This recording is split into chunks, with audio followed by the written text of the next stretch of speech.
ओ की होया भाई?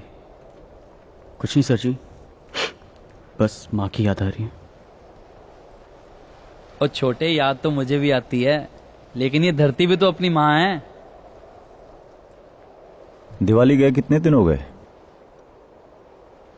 4-5 दिन हुए होंगे साहब जी। क्यों, क्या हुआ साहब जी? नहीं नहीं, कुछ नहीं, ऐसे ही।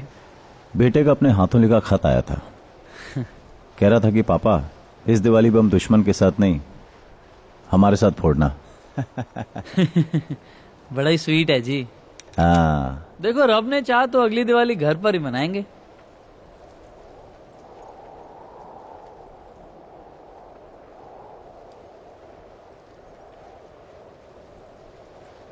कश्मीर में 1.5 महीने के लिए ऑपरेशन पर गया था।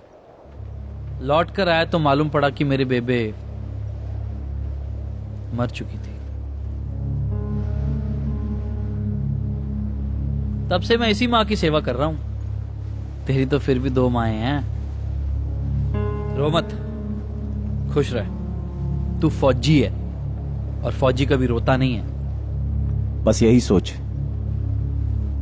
इसी सोच की वजह से लोग हमें इंसान नहीं पत्थर समझते हैं। फौजी के दिल थोड़ी होता है। कौन कहता है? कुछ चीज है जो धड़कती। कोई किसी कॉलेज में जाके चिल्ला चिल्ला के माइक पे कहता है कि इंडियन आर्मी रेपिस्ट है, और हजारों की तादाद में लोग उसका समर्थन करते हैं। हम कश्मीर में टेररिस्ट मारते हैं और कुछ पढ़े लिखे लोग उनकी मौत को शहादत का नाम देते हैं। लाखों लोग पेटिशन साइन करते हैं इंटरनेट पे, कहते हैं कि इंडियन आर्मी कातिल है। सब एक बात याद आ गई। वो कहते हैं ना, जिन्हें हम हार समझ बैठे थे गला अपना सजाने को, वही नाग बन बैठे हैं हमें ही काट खाने को। कुछ लोगों ने तो हद ही कर दी। कहते हैं कि घूस दे के आर्मी में भर्ती होते हैं, फोकट का राशन खाते हैं। एक तरफ कोई एक्टर कहता है कि किसने कहा था उस 19 साल के लड़के को सरहद पे जाने के लिए, और दूसरी तरफ कुछ लीडर्स आतंकवाद के खिलाफ हमारी जीत का प्रूफ मांगते हैं। They bloody doubt this uniform. Proof? अब हम सबूत दें कि आप सब इतनी आसानी से हर रोज बिना किसी प्रॉब्लम के कैसे हक मूत लेते हैं।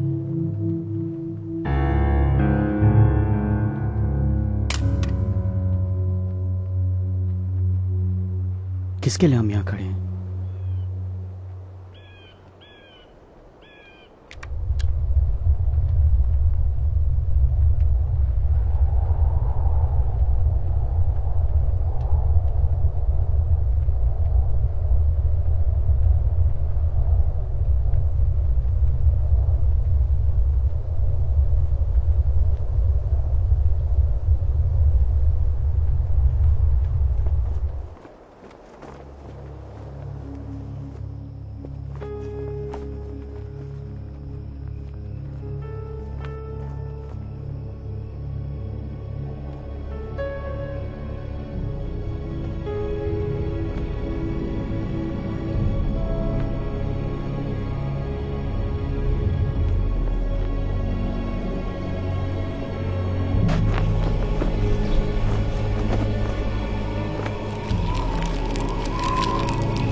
इसका मतलब हमारी खबर पक्की थी।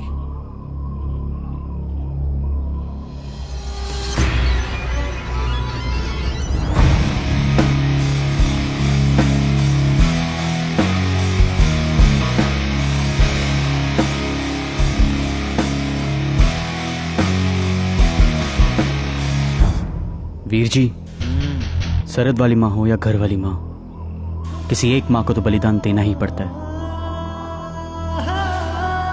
एक काम करो, तलाशी लो।